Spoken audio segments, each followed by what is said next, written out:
My name is Michael Standley, and I will be interviewing my grandfather, Don Weberg. First off, to get to know you a little bit, where were you born? Right here, in this house. Okay, so in INED, Iowa, you were born what year? 1930. 1930. So what year did you graduate from high school? In 1948. 48. So that was in Inwood High School, Right. which is no longer around. No. In fact, when we lived in town, my dad was a fire chief when the school burned. And we finished out the school year. I was down in grade school then, but we finished out, and some had classes in church basements, some had, I happened to be in the old library, which was above the fire station. So we did, whatever, but then the next year they had it rebuilt. Okay. So now, I assume it's a lot different from what kids do for fun. So what was something that you did for fun? When we got old enough to go to, there was a theater in Canton, and that was probably the extent of our entertainment, was going to a movie. And that was,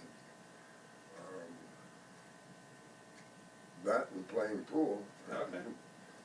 So more of the fun was getting out and doing things instead of staying inside. And because,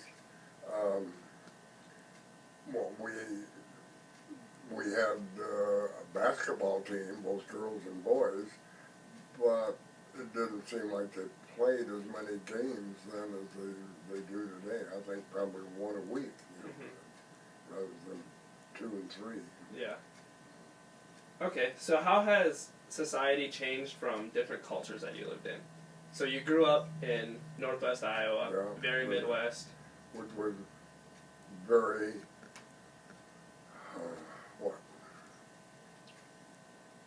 one-sided, Caucasian. Yeah, so the dominant culture was Caucasian. Right. There really was no way.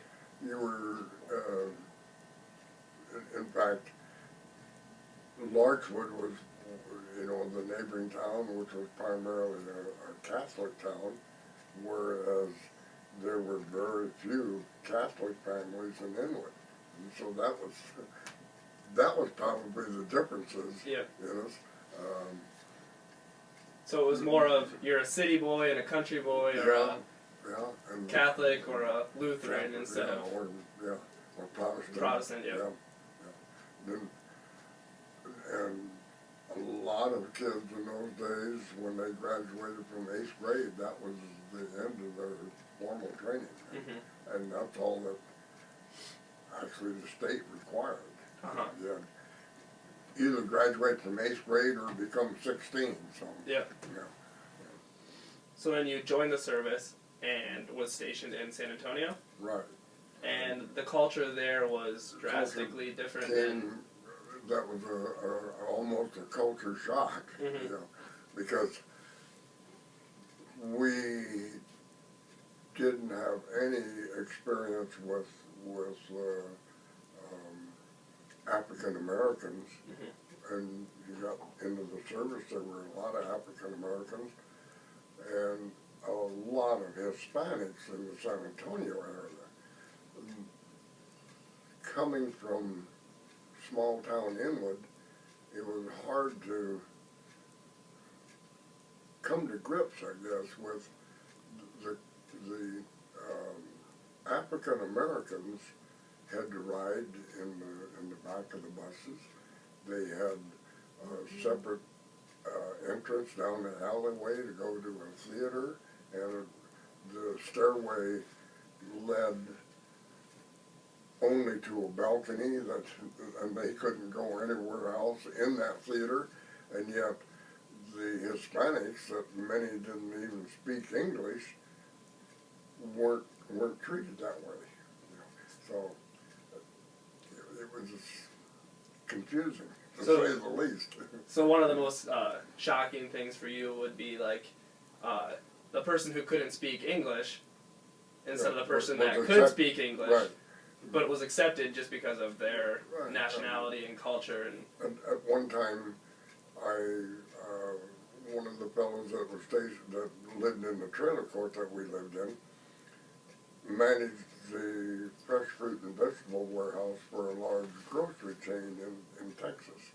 And I had some unauthorized time off, so he said, well, come down, I'll put you to work. So I went to work at 6 o'clock at night and got off at 6 o'clock in the morning. And at midnight, in the railroad district, we went down to eat, but I had to take a Hispanic with me, so they would read the menu and tell me what was on the menus, and then I would tell them what I would like, and then they could order it for me. And yet the African Americans that worked in the railroad district had to stand out on the street and order through a little door cut in the big bay window in front. They couldn't even come in the establishment. That, you know, it didn't make sense to us from coming from the north where we didn't have that problem. Yeah. But then in later years, I managed a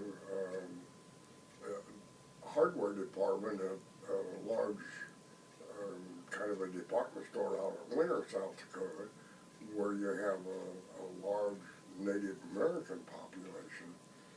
And when I first went out there, I thought, boy, these people treat these Native Americans terrible. But it wasn't long before you fell into that same frame of mind, because that particular group of people would sneak in the grocery store. The lemon extract and the vanilla extract was always gone off the shelves. The empty bottles were left.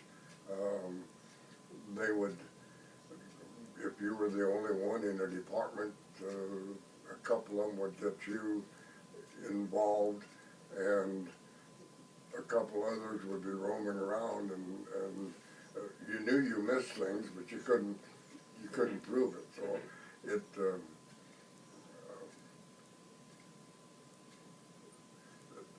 then I could understand why some of the people in the South treated, you know, the African Americans the way they do.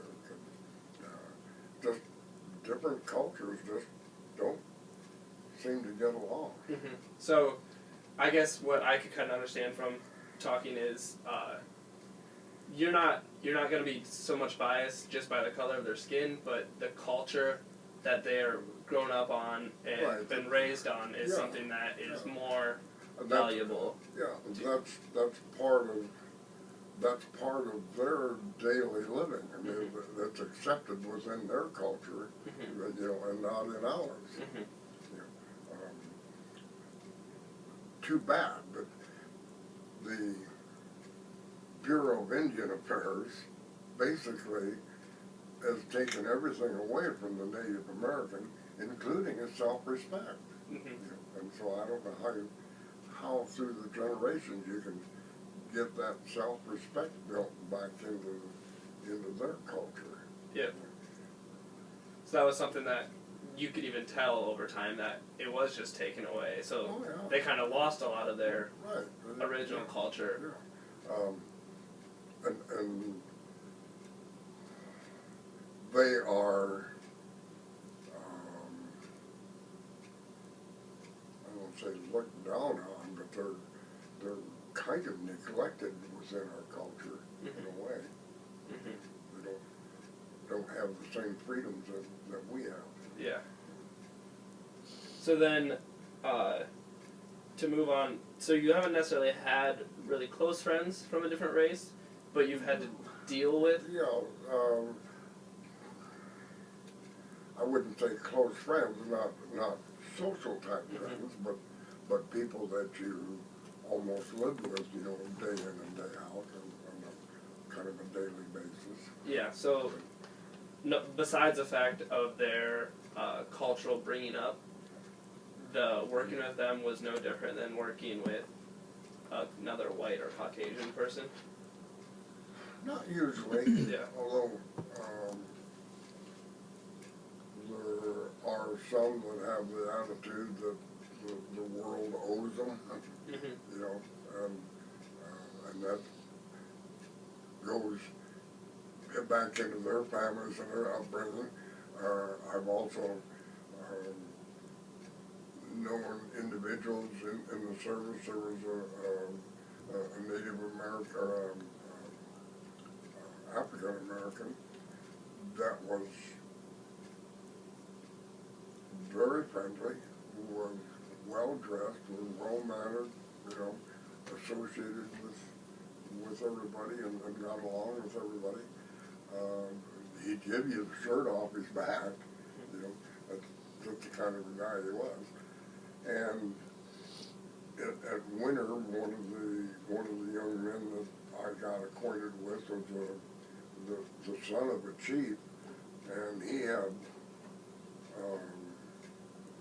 a college degree from an Eastern college, and was trying what he could do, you know, within their culture to kind of move things ahead.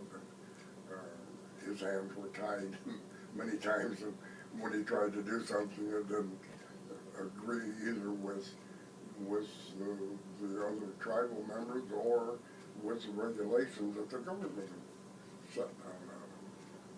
So, I guess your everyday dealings with them, and just, you wouldn't have thought of them as any different compared to a person that you were... Not really. You associated with of a different race, kind of thing. Personalities are you know, you get along with certain people, you don't get along with certain people, and it's not because of the color of their skin, it's because of their attitude. Yeah. You know. So it's more of a, do you get along with them? Not necessarily. Right. You have these preconceived things of, oh, this person's already going to be this way, Right. when he could be someone who's just like you kind of person. Right.